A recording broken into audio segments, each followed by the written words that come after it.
Russian President Vladimir Putin is looking to project strength and stability at the Kremlin, despite the dramatic episode with the Wagner Group over the weekend. In his first public statement in days, Putin on Monday thanked the Russian people for their, quote, unity, while also calling out the private mercenary group's short-lived revolt. He said they rubbed their hands, dreaming of taking revenge for their failures at the front and during the so-called counteroffensive, but they miscalculated. He later added, quote, at the same time, we know that the overwhelming majority of the fighters and commanders of the Wagner Group are also Russian patriots. Let's bring in former U.S. Ambassador to Ukraine, William Taylor, and former U.S. Ambassador to Russia, John Sullivan. Ambassador Sullivan, I'll start with you. What do you make of these latest comments from Vladimir Putin? Well, thanks, John. It's good to be with you. What else is he going to say? I mean, he's been exposed as someone who doesn't only appear weak, who actually is weak.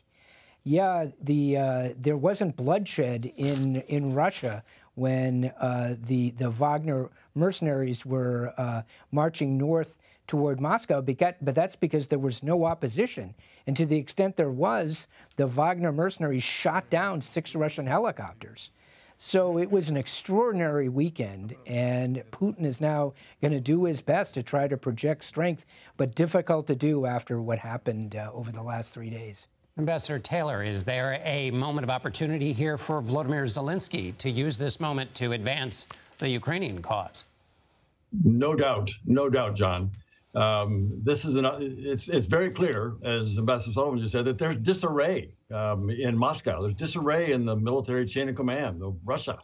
There got to be concerns on the front line in Ukraine among Russian soldiers about that disarray. The Russians have lost somewhere between 25 and 50,000 of their best fighters. The Wagner troops are not on the line any longer. They're either going home or going into the military. Probably won't do that because they'll get a big pay cut, or they're going to Belarus. So the Ukrainians are pleased with this. They think this is an opportunity for them to mount the main aspect, the main component of their long-awaited counteroffensive that they've been building up to. So this is good timing for them. Ambassador Sullivan, I want to pick up on that point, which was the Wagner Group and its role in the military offensive. So here you have Vladimir Putin saying the Wagner Group was just upset because they'd been losing on the battlefield. But of course, Prigozhin is saying the rest of the military is the one that's been losing, and we're the only one doing anything well, and we would be doing better if we'd got more support from the Russian military.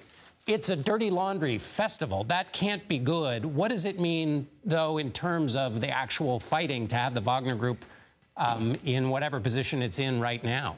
Well, a couple of things I'd say on that point, John. First of all, it was the Russian government, Putin's government itself, that credited Wagner with what little success the Russian military has had in the last year in taking over Bakhmut. Wagner was specifically credited with that success.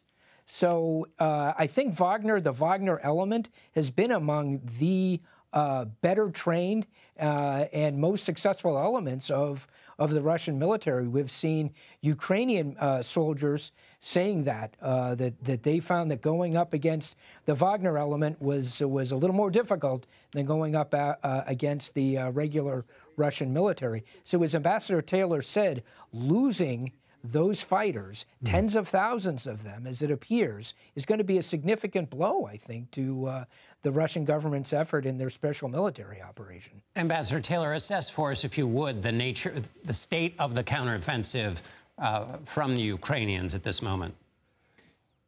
You bet, John. So they're still in an early phase. I mean, it's begun. The counteroffensive has clearly begun, and the first phase, the early phase, is to test where the Russians are strong and where the Russians are weak.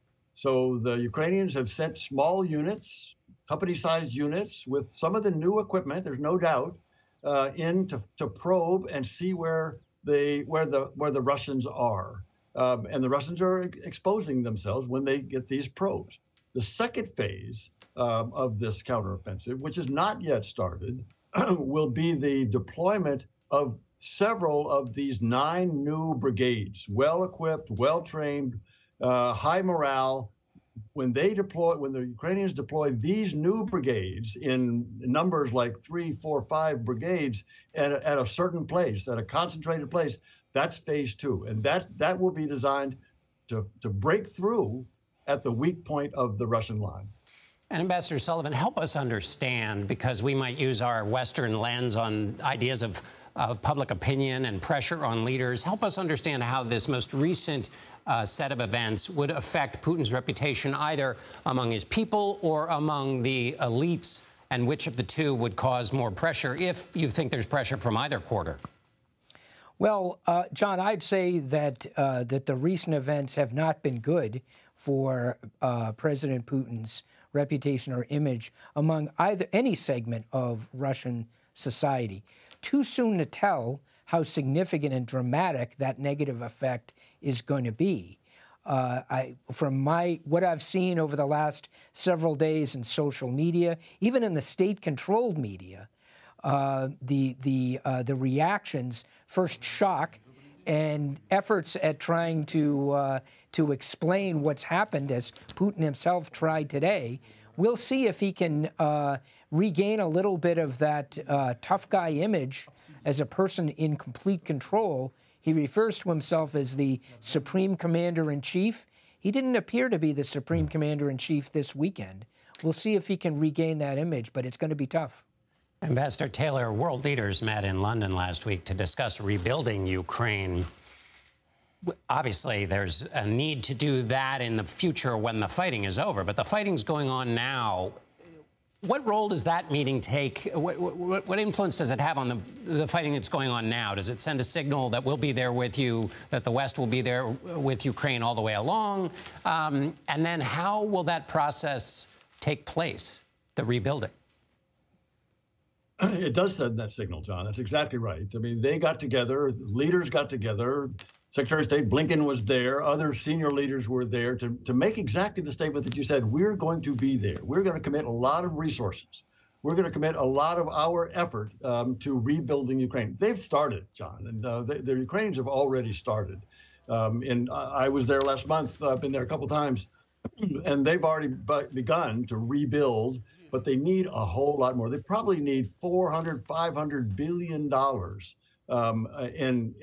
in funds to be able to really rebuild. It's going to take a long time, but that message was very clear. It was a good meeting. Now, what do they need? In addition to that $400 billion they need investors. They need private sector people willing to go in, invest, contribute to the reconstruction. And in order to get those private sector folks in, they need security. So they need security in Ukraine to be sure that the Russians don't invade again. Investors are not going to put money in if they're worried that the Russians will be back. So there are a lot of the discussion at the London conference was on how to provide that security assistance. And there are a couple of good ideas on that. Ambassadors William Taylor and John Sullivan, thank you both for being with us and helping us understand this better. We appreciate it.